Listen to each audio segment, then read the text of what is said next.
مسجدونه چې دي جمعتونه د رب العالمین کورونه دي او چې څوک د چا سره مینه کوي نو بیا هغه د کور سره مینه کوي. نو ته چې بچا ډېر مینې هغه د کور به مستا خوښي، هغه د کور ته د تګ راتګ به مستا خوښي. مسجد په عربی کې هر هغه ځای ته وایي چې هلته سجده لګولی کېږي او دا د سجدې فضیلت دی چې الله دغه ځای له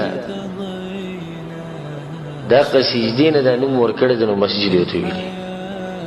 دې جوماتونو ته چې راوشي رب العالمین ور ډېر څه ورکوي. ځکه حدیث کې راځي، امام طبراني راوړی دی، عبدالله بن مسعود رضی الله عنه حدیث دی، د غوږ کې دی، الله وایي ان بیوتي فی ارض المساجد، په دې ځمکه کې زما کورونه چې دي هغه جوماتونه یې د رب العالمین کورونه یې، وان زواري فیها عمارها، او زما زیارت کوونکي هغه خلک دي چې څوک دا کورونه آبادوي، چې دا کورونه څوک آبادوي نو دوی زیارت کوونکي. فطوبى لعبد تطهر في بيته، نو دا هغه سړي دپاره به په جنت کې یو خاص ونی الله وی ګورئ، وی هغه سړي دپاره خوشحالیانې دي چې په خپل کور کې اودس وکړي، چاردام وکړي، ثم زارني في بيتي، نو بیا زما زیارت له راشي کور ته. کور ته چېرته راشي؟ جومات ته راشي. نو بیا وی الله وی نو چې بیا یو سړی د چا زیارت له ورشي نو چې په چا پسې ورغلی نو په هغه باندې حق یې نو هغه وله بیا ښه مېلمستیا کوي. مطلب د رب العالمین د خبرې دا دی چې زه بیا د دغه انسان ډېر ښه مېلمستیا کوم کوم سړی چې په ما پسې راشي. ابو سعید خدري رضی الله عنه حدیث دی، کله چې تاسو یو سړی وینئ چې د جوماتونو ته ډېر ځي راځي او د جوماتونو سره تعلق یې جوماتونو سره رابطه یې، فاشهدوا له بالایمان، نو د لپاره د ایمان ګواهي ورکوي چې دا مؤمن دی، ځکه چې د مؤمن تعلق د جومات سره یې.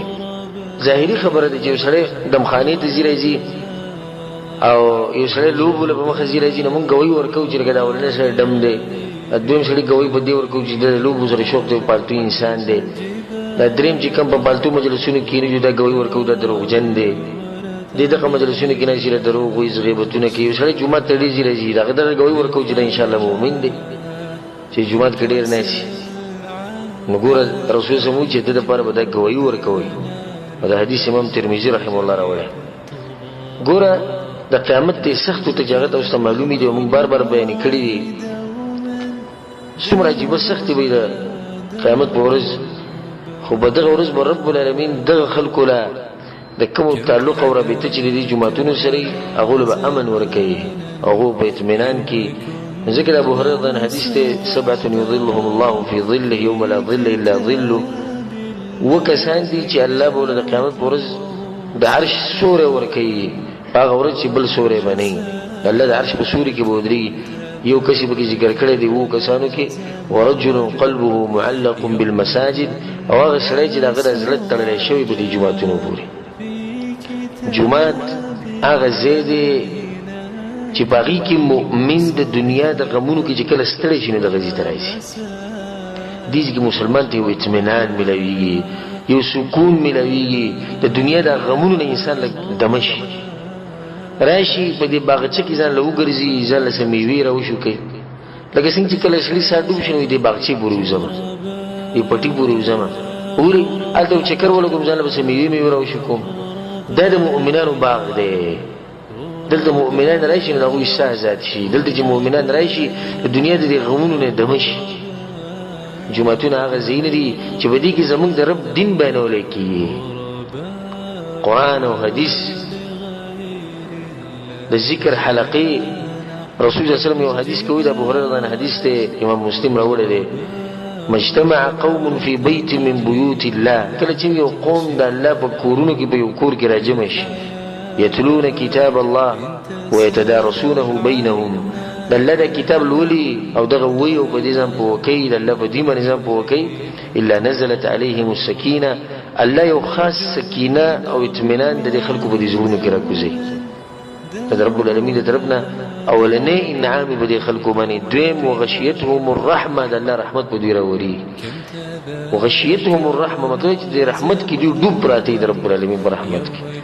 وحفتهم الملائکه، او د ملائکه راکوشي د اسمانونو او د وزري چې د خوري کړي او چپ چاپیره د خلکو نه ولاړ.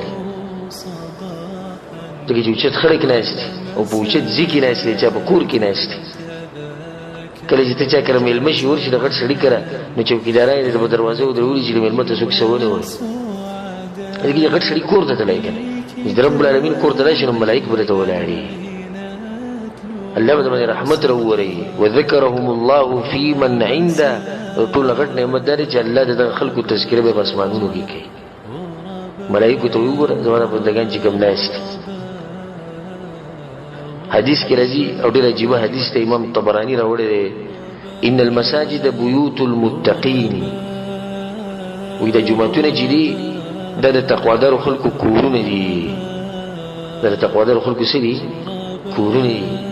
نو بیا وایي چې د چا کور چې دی جومات شي، ضمن الله له بالروح والرحمة والجواز على الصراط إلى الجنة. نو بیا درې شیونه ګرنټي ته ملاویږي چې کله د جومات د خپل کور کې د الله له طرف نه خوشحالیانې، د الله له طرف نه رحمت، او په پل صراط باندې به تېرېږي او جنت ته به ننوځي.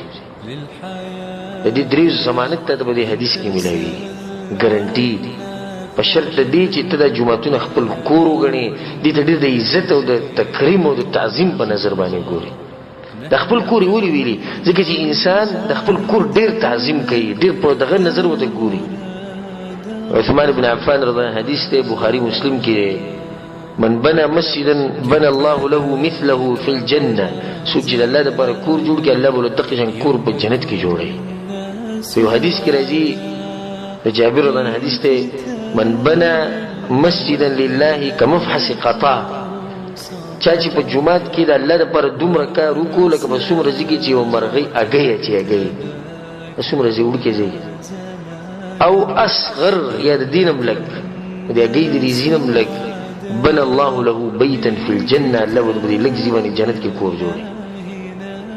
په دغه معمولي ځای باندې چې د دې مرغۍ په څومره ځای کې اګۍ اچي، څومره ځای چې دغه امر یا د دینه لږ کمی، د دینه کم دی هم څه خبره نه، خو چې الله دپاره د پکې دا خواري وکړه په جومات کې، الله به د دې په بدله کې په جنت کې یو بنګله درکوي. جومات ته په تلو راتلو باندې ځان عادت کول پکار دي، که هغه ګرمي ده او که هغه یخني ده. دا بعض کسان بس معمولي غونډه کې باندې ګوري، بیا په ډېره کې پراته، نن ګرمي ده، موسم ډېر ګرم دی، او نن چې د یخني ده یو نشم تللی، دا ته به ځان عادت کې. که د شپې تیاره وي په دې کې به هم ځي، که د لار ګرانه وي بیا به هم ځي. ځکه چې یو حدیث دی، ابو موسی شریعه حدیث دی، وی رسول صلی الله علیه وسلم چې ان اعظم الناس اجرا في الصلاه ابعدهم الیه ممشا فابعدهم، ډېر اجر به د منځونو هغه چاته میلاویږي چې څوک ورته د لرې نه پیاده راځي، دې خلکو ته به ډېر زیات اجر میلاوي. او یو بل حدیث وته د بریده رضی الله عنه حدیث ته، رسول صلی الله علیه وسلم بشر المشائین فی الظلم الى المساجد بالنور التام یوم القیامه، کوم خلک چې په تیرو کې جوماتونو ته راځي، په تورو تیرو کې رواني، سحر منزله په تورو تیرو کې رواني، ماسوته منزله، وی الله به دوی له پوره کامله رڼا د قیامت په ورځ ورکوي، چې به ورځ به سخته ډېره زیاته وي. دا کسان کوم چې جوماتونو ته راځي. بل حدیث واوره، ابی بن کعب رضی الله عنه وایي چې یو سړی و، هغه د رسول صلی الله علیه وسلم د جومات ته منزله راتلو، او د ټولو نه لرې دا سړی اوسېدو، د رسول صلی الله علیه وسلم د جومات نه په دې ټولو کسانو کې دی به د لرې نه راتلو. وکان لا تخطئه صلاه، دا عجیبه خبره چې دنه مونځ نه پاتې کېده، چې موږ جومات ته رالو سړی به ناست، او ډېر لرې نه به دی راتلو. نو هغه ته چا وویل چې ګوره ته دې چې کار وکړه ځان له یو خر واله، یو خر ځان له واله نه، کله ګرمي او کله یخني، نه ته به هغې سورېږي نظر به رارسي، کله د ګرمۍ خرابوي کله د یخنۍ خرابوي. د مدینې ګرمي او د مدینې یخني د دواړه معروف دي، او په هغه وخت کې نه هغه ورته وایي چې نه، که څوک راته دا ووایي چې ستا دا ټول کور چې ته د رسول صلی الله علیه وسلم د جومات د خوا کې ږدو زه یم چې نه، ته خو دا خبره کوي ځان له خر واله. ولې؟ وایي زه دا غواړم چې الله دا ولیکي او ملایک زما دا خبره ولیکي چې دی منزله ځي راځي. رسول صلی الله علیه وسلم ته چا دا خبره وکړه، رسول صلی الله علیه وسلم قد جمع الله لك ذلك كله، نو بیا هغه ته هم دا ووایي چې الله ولله هر څه لیکلي دي. امام مسلم دا حدیث راوړی، هغه ته بیا دا ووایي چې الله ولله هر څه لیکلي